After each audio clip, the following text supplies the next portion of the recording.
one side, Yanya bringing us to 11 minutes to 7 a.m. What a weekend. Ebu sema odi wa Muranga.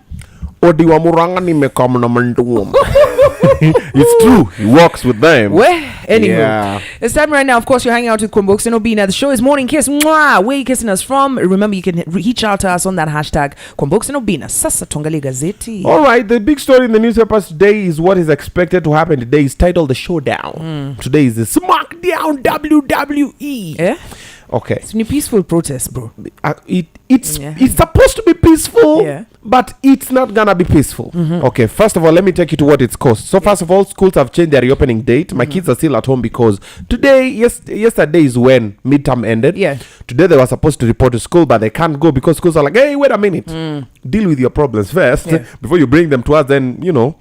So schools, leo somo delay in a 1 day again. All right?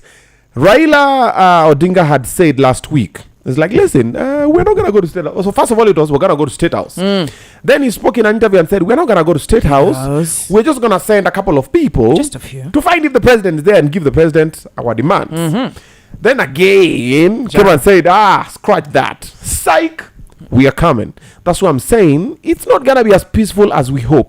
Because there's an idiot somewhere who just assumes he's going to march to State House and the doors will be open and you'll go all the way mpaka muingie ndani na mupate president. Chances are, number one, maybe the president not at State House. Number two, you can't access. It is an accessible area unless you are invited. But now because you, akili melala, akili meja, tear gas na whatever. Really? Let me just speak to my people for once. Jokisumo, I beg.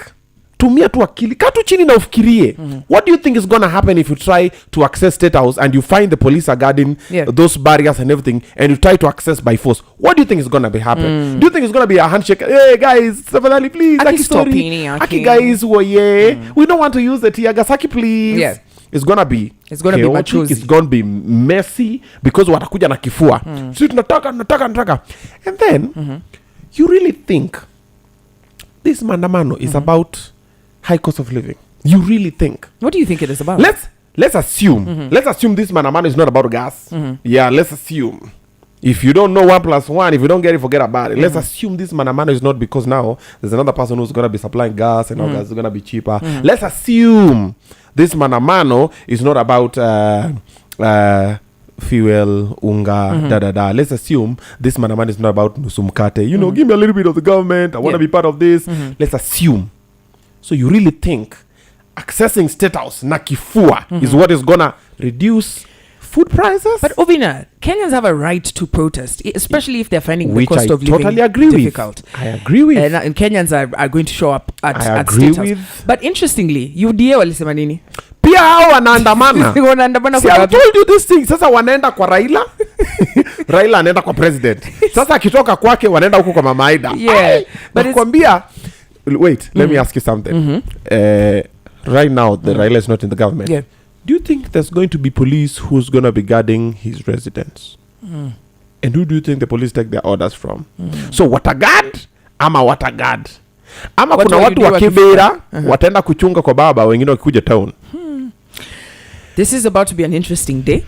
And interestingly, Kenya is not the only place where Maandamano zinafanyika leo. Yep. Kuna Johannesburg pia. We're going to tell you what KQ has done. Wamefunga maofisi in some places wakisema, leo we are not landing. We're not landing. Mayday. We're coming back with Kikao.